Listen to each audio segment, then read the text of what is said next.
আজকে আমি যে বিষয়টি নিয়ে আলোচনা করব সেটা হচ্ছে বৈদিক যুগের অর্থনৈতিক জীবনটা কেমন ছিল। এক্ষেত্রেও কিন্তু আমাদের আদি বৈদিক যুগ বা ঋগ বৈদিক যুগের অর্থনৈতিক জীবন কেমন ছিল এবং পরবর্তী বৈদিক যুগে অর্থনৈতিক জীবনটা কেমন ছিল দুটোই কিন্তু আমাদের জানতে হবে। প্রথমে আমি আদি বৈদিক যুগের অর্থনৈতিক জীবনটা কেমন ছিল সেটা সম্পর্কে কিছুটা তোমাদের বলি। আমরা জানি যে বৈদিক সভ্যতা ছিল কি একটা গ্রামীণ সভ্যতা, কেননা ঋগ্বেদের বিভিন্ন জায়গায় কিন্তু তার পরিষ্কার নমুনা পাওয়া গেছে। কেননা ঋগ্বেদের কোথাও কিন্তু নগরের কোনো উল্লেখ পাওয়া যায়নি, এর বরং নগরের ধ্বংস বা পুর ধ্বংসের কথা কিন্তু ঋগ্বেদের বিভিন্ন জায়গায় পাওয়া গেছে। এছাড়া আর কি দেখা গেছে যে ঋগ্বৈদিক যুগে কিন্তু জমির মালিকানাটা কেমন ছিল সে সম্পর্কে কিন্তু কিছু পরিষ্কারভাবে জানা যায়নি। অর্থাৎ ঋগ্বৈদিক যুগে জমিটা কি ব্যক্তি মালিকানায় ছিল না রাজার অধীনে ছিল সে সম্পর্কে সঠিক কিন্তু তথ্য পাওয়া যায়নি। তবে কিছু কিছু ঐতিহাসিক আছেন যেমন ডি কোশাম্বী, এরা কি মনে করেছেন যে সমস্ত গ্রাম হয়তো সম্মিলিতভাবে জমি ভোগ করতো, অর্থাৎ গ্রামের সমস্ত জনতাই জমির মালিক ছিলেন, এরকমটা মনে করা হয়। তবে কিছু কিছু ঐতিহাসিক আছেন যারা কি মনে করেছেন যে হয়তো ঋগ্বৈদিক যুগের শেষের দিকে হয়তো ব্যক্তি মালিকানাহীন জমির সৃষ্টি হয়েছিল। ঠিক আছে, এছাড়া আরও কি দেখা গেছে যে এই সময় জমি কিন্তু কর্ষণের মাধ্যমেই চাষ করা হতো, আর এই সময় যে কর্ষিত জমিটা ছিল সেই জমিটাকে বলা হতো কিন্তু ক্ষেত্র বা উর্বরা। ঠিক আছে, আর অকর্ষিত জমি যেগুলো ছিল সেগুলোকে কি বলা হতো, অকৃষিবল বলা হতো। এছাড়া আর কি দেখা গেছে যে কর্ষণের জন্য কিন্তু এই সময় লাঙলই ব্যবহার করা হতো।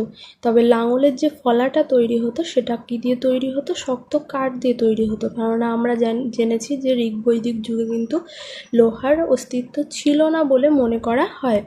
এছাড়া লাঙল টানার জন্য কিন্তু কি ব্যবহার করা হতো, বলদ বা ষাঁড় ব্যবহার করা হতো এই সময়। আর কি দেখা গেছে যে এই যে লাঙল টানা হতো সেই লাঙল টানার ফলে জমিতে যে দাগের সৃষ্টি হতো সেই দাগকে কিন্তু ঋগ্বৈদিক যুগে বলা হতো কি সীতা। ঠিক আছে, এছাড়া এই ঋগ্বৈদিক যুগে যে ফসল উৎপাদন হতো সেই উৎপাদিত ফসলের মধ্যে প্রধান ছিল কিন্তু যব। যব এই যুগের প্রধান উৎপাদিত ফসলের মধ্যে ছিল। তবে ধান বা গম এই যুগে যে চাষ হতো সেই রকম কোনো স্পষ্ট নমুনা পাওয়া যায় না। তবে মনে করা হয় যে ঋগ্বৈদিক যুগের একবারে শেষের দিকে হয়তো ধান চাষ করা হতো। ঠিক আছে, আর কি দেখা গেছে যে ঋগ্বেদের প্রথম ও দশম মণ্ডল থেকে কিন্তু জানা গেছে যে এই সময় ফসল কাটার জন্য যন্ত্র ব্যবহার করা হতো। সেই রকম একটা যন্ত্রের নাম সেখানে পাওয়া গেছে, সেটা কি দাত্র বা কাস্তে। ঠিক আছে, এই দাত্র বা কাস্তে নামক যন্ত্রের মাধ্যমে কিন্তু সেই সময় ফসল কাটাও হতো। এছাড়াও কাস্তে ছাড়াও খনিক নামে এক ধরনের যন্ত্রের কথা জানা যায় ঋগ্বেদ থেকে, যার মাধ্যমে মনে করা হয় যে সেই খনিকের মাধ্যমে হয়তো খনন করার কাজটা করা হতো।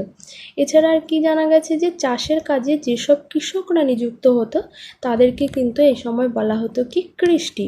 ঠিক আছে, এই সময় জলসেচের ব্যবস্থাও হতো বলে জানা গেছে। এমনটা মনে করা হয় যে মাটি খনন করে অথবা কুয়োর জলকেই কিন্তু তারা সেচের কাজে ব্যবহার করত। আর কি জানা গেছে এই সময় কিন্তু জমিতে সারও ব্যবহার করতো, সম্ভবত যে গরু ব্যবহৃত হতো সেই গরুর মলই কিন্তু জমিতে সার হিসাবে ব্যবহৃত হতো।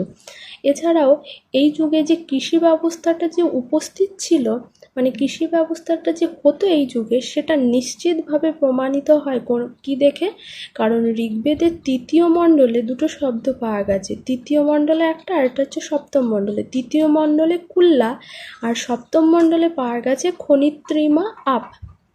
এই দুটো শব্দ থেকে এই কথাটা পরিষ্কার যে এই ঋগ্বৈদিক যুগে কৃষিকাজটা হতো। ঠিক আছে, এরপরে যেটা আমি বলবো সেটা হচ্ছে আমরা দেখলাম যে এই যুগে কৃষি ব্যবস্থাটা মোটামুটি হতো। যদিও কৃষি ব্যবস্থাটা এই যুগে হতো তা সত্ত্বেও ঋগ্বৈদিক যুগের মূল অর্থনৈতিক ভিত্তিটা গড়ে উঠেছিল কিন্তু পশুপালনকে কেন্দ্র করে। অর্থাৎ ঋগ্বৈদিক যুগ ছিল মূলত পশুপালন ভিত্তিক অর্থনীতির ওপরই প্রতিষ্ঠিত। ঠিক আছে, এর থেকে কি বলা যায় যে ঋগ্বৈদিক আর্যরা কিন্তু আমরা দেখেছি মূলত তারা কিন্তু ছিল পশুপালক। ঠিক আছে, গাভী বলদ ষাঁড় ছিল তাদের মূল্যবান পশু। ঠিক আছে, আমরা এখানে দেখতে পেয়েছি যে আমরা ঋগ্বৈদিক যুগে গরুটাকে তারা বিশেষভাবে ব্যবহার করতো অর্থনৈতিক কাজে। কেননা দেখা গেছে যে এই গো সম্পদ বৃদ্ধির জন্য কিন্তু আর্যরা এই সময় বিভিন্ন প্রার্থনা করতো, তার উল্লেখ কিন্তু ঋগ্বেদের বিভিন্ন জায়গায় পাওয়া গেছে। আর এমনটা মনে করা হয় যে ঋগ্বৈদিক যুগে যে ব্যক্তির যত পরিমাণ গরু থাকবে সেই ব্যক্তি তত বেশি ধনী ছিল, এই রকমটা কিন্তু ঋগ্বেদে মনে করা হতো। আর কি দেখা গেছে যে এই সময় কিন্তু গরুর কানে এক ধরনের ছাপ বা চিহ্নের নমুনা দেখা যায়। সম্ভবত এর থেকে মনে করা হয় যে গরুর ওপর মালিকানাকে সুনিশ্চিত করার জন্যই কিন্তু সম্ভবত সেই চিহ্ন বা ছাপটাকে ব্যবহার করা হতো। আরেকটা জিনিস দেখা গেছে যে ঋগ্বৈদিক যুগে কিন্তু গোহত্যা নিষিদ্ধ ছিল, কেননা ঋগ্বেদের বিভিন্ন জায়গায় কিন্তু অঘন্য বলে একটা শব্দ পাওয়া গেছে, যার মানে কিন্তু গোহত্যা নিষিদ্ধ। ঠিক আছে, এর থেকে বোঝা যায় যে এই সময় কিন্তু মানে এই ঋগ্বৈদিক যুগে কিন্তু গাভী একটা পবিত্র বা ধর্মীয় পশুতে পরিণত হয়েছিল। ঠিক আছে, অর্থাৎ গরু কিন্তু ঋগ্বৈদিক যুগে একটা মূল্যবান পশু হিসাবে চিহ্নিত হয়েছিল। এছাড়া আর কি দেখা গেছে যে পশুচারণের উপযুক্ত ভূমি বা গবাদি পশু লাভের জন্য কিন্তু এই ঋগ্বৈদিক যুগে বিভিন্ন জায়গায় যুদ্ধ হতো। ঠিক আছে, সেই যুদ্ধের ইঙ্গিত কিন্তু বিভিন্ন জায়গায় আমরা পেয়েছি। এছাড়া আমরা কি দেখতে পেয়েছি যে এই যুগে অনেক সময় কিন্তু মূল্যের একক হিসাবেও গরু ব্যবহৃত হতো। সুতরাং এ কথাটা বলা যেতে পারে যে পশুপালন ভিত্তিক অর্থনীতিতে গরু ছিল কিন্তু অত্যন্ত তাৎপর্যপূর্ণ।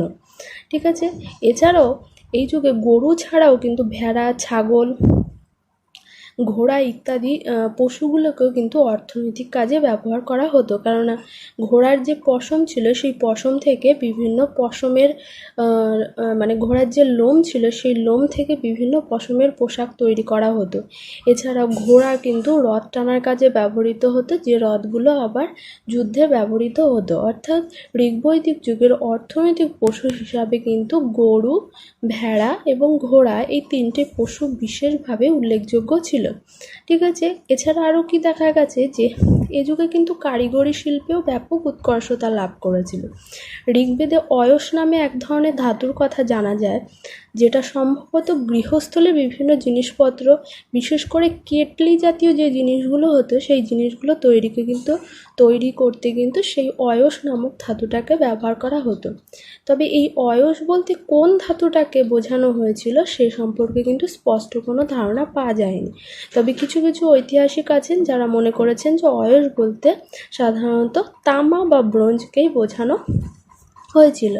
ঠিক আছে, এছাড়াও দেখা গেছে যে এই যুগে কিন্তু ছুতোর মিস্ত্রিরাও বিশেষ মর্যাদাপূর্ণ বা সম্মানমূলক স্থান কিন্তু লাভ করেছিল, কেননা এই যুগের বেশিরভাগ জিনিসই তৈরি হয়েছিল কাঠ দিয়ে।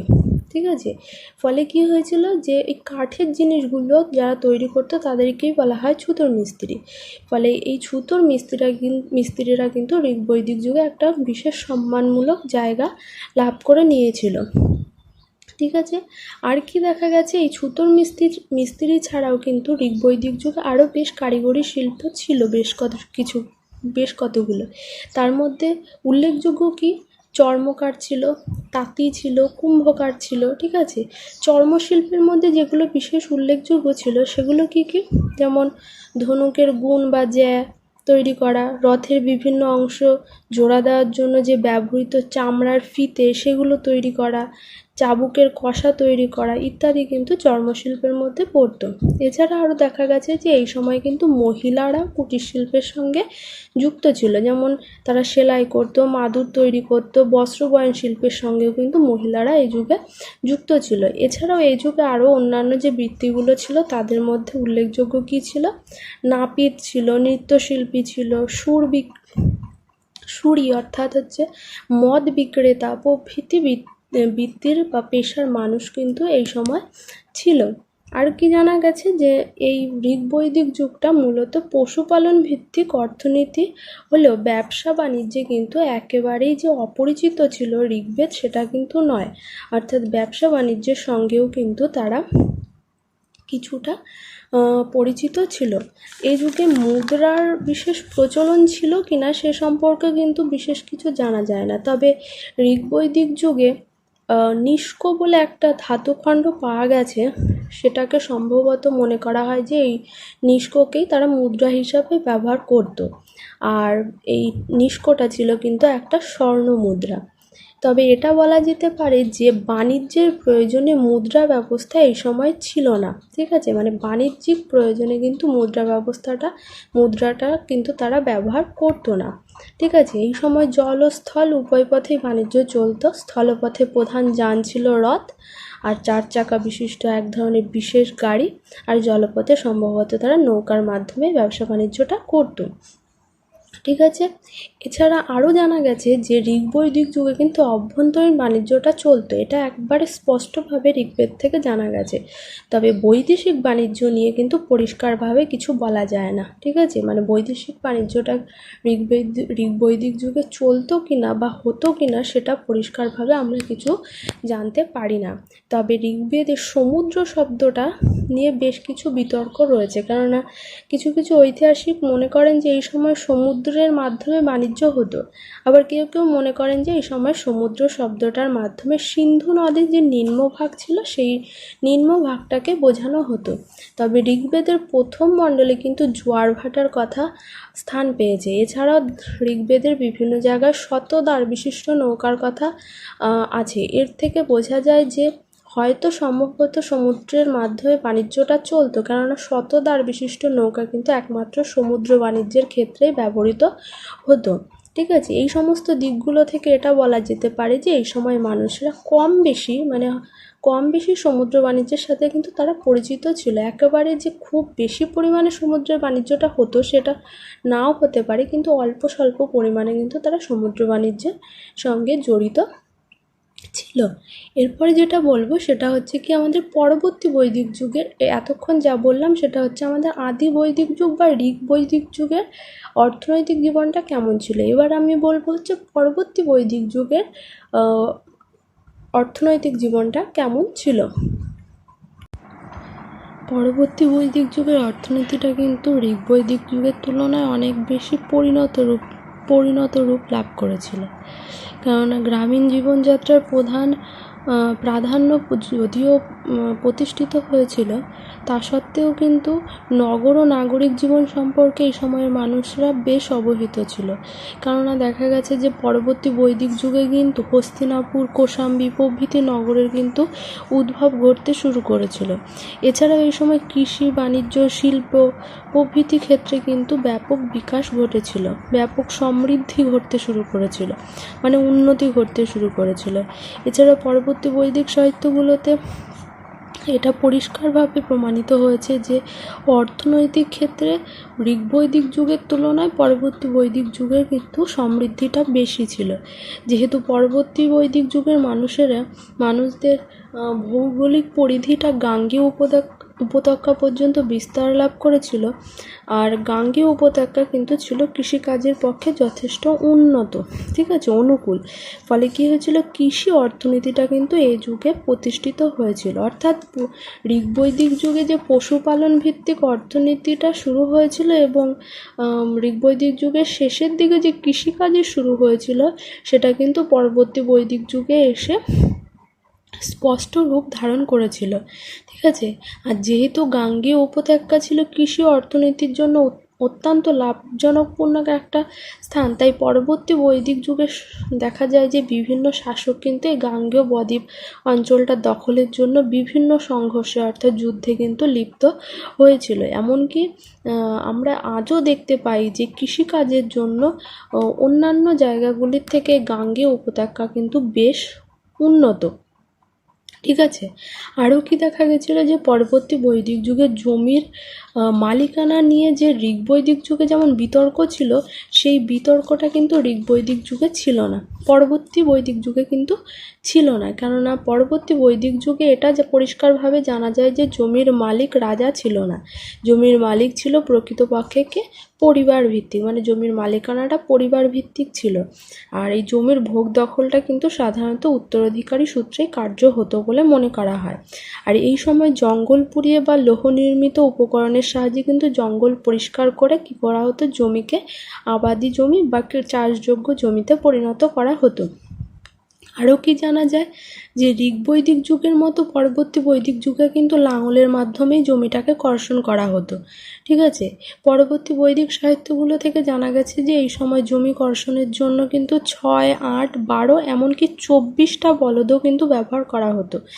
মানে 24টা বলদের মাধ্যমে যে লাঙল টানার কথা সেটা কিন্তু পরবর্তী বৈদিক সাহিত্য থেকে জানা গেছে। তবে এতগুলো বলদ কেন ব্যবহার করা হতো সেটা সম্বন্ধে পরিষ্কারভাবে কিছু জানা যায়নি। সম্ভবত গাঙ্গেয় বদ্বীপ এলাকার মাটি হয়তো অন্যরকম ছিল, অথবা জমির আয়তন অনেক বড় ছিল, এই কারণে হয়তো সম্ভবত অতগুলো বলদ ব্যবহার করতো বলে মনে করা হচ্ছে।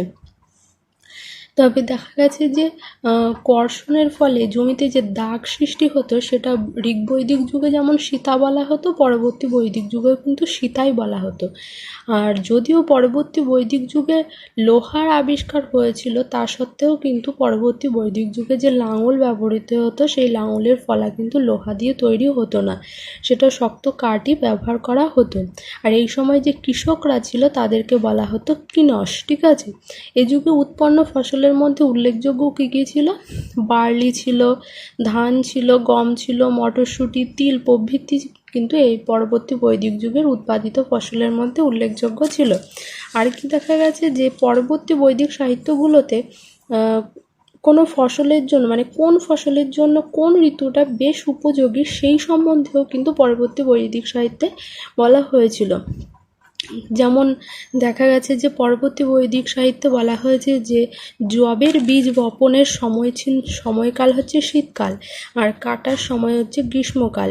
সেই রকম ধান রোপণের সময় হচ্ছে বর্ষাকাল, হেমন্তে তা পাকার সময়।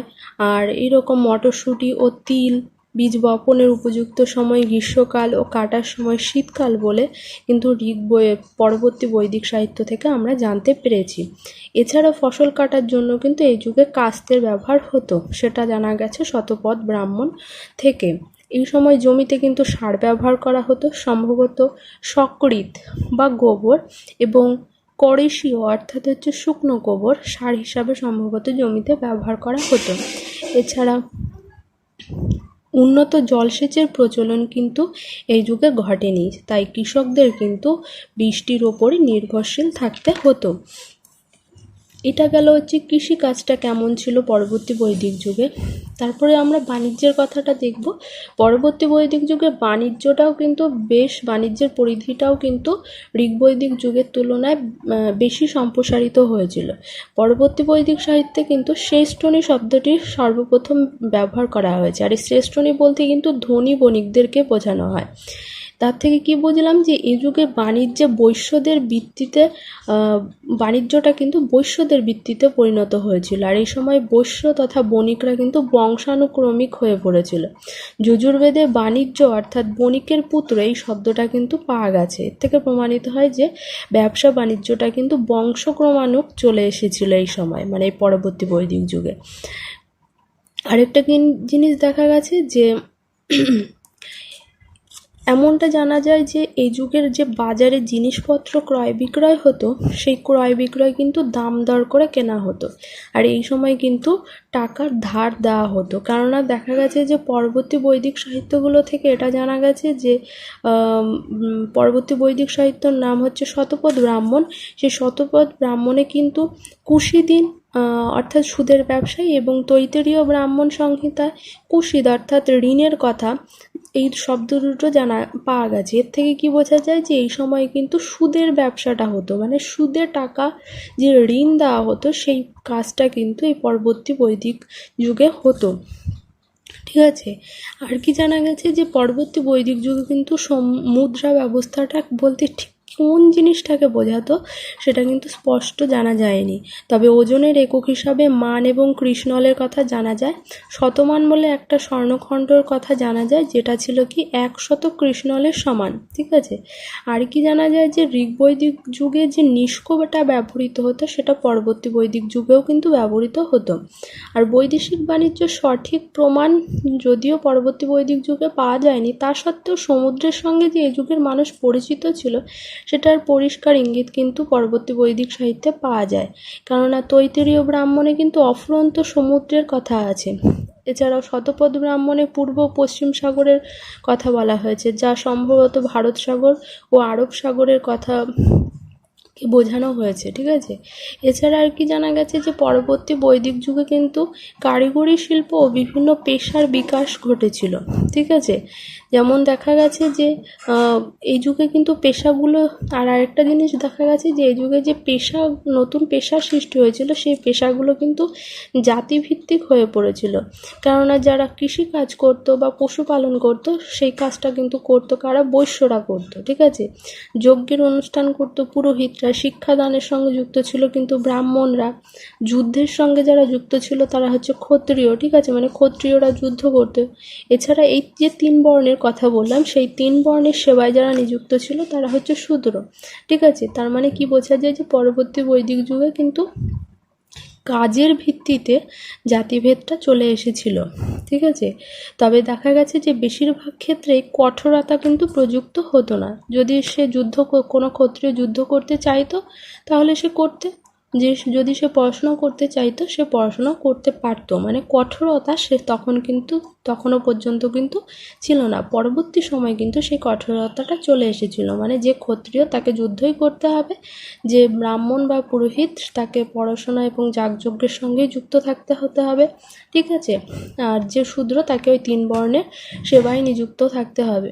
এটা কিন্তু অনেক পরে চলে এসেছে, কিন্তু পরবর্তী বৈদিক যুগ পর্যন্ত কিন্তু ততটা কঠোরতামূলকভাবে এগুলো প্রচলিত হয়নি। তবে সূচনাটা কিন্তু পরবর্তী বৈদিক যুগে হয়ে গিয়েছিল। ঠিক আছে, এ যুগে পেশাদারি বৃত্তির মধ্যে উল্লেখযোগ্য আরও কয়েকটি বৃত্তি ছিল কি? জেলে, ধোপা, সুরা প্রস্তুতকারক, স্বর্ণকার, চর্মকার, কুম্ভকার, কর্মকার।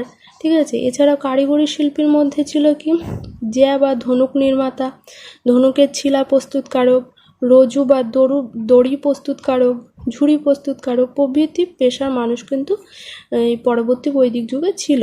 ঠিক আছে, ঋগ্বৈদিক যুগে যে সোনা, রূপো, তামা প্রভৃতি ধাতুর যে প্রচলন ছিল সেই সমস্ত ধাতুর সাথে কিন্তু এই যুগে শুধু লোহা নয় সীসার সংযুক্তিও কিন্তু ঘটেছিল, যা এই যুগে ধাতু শিল্পের একটা উন্নত পরিচয় বহন করে।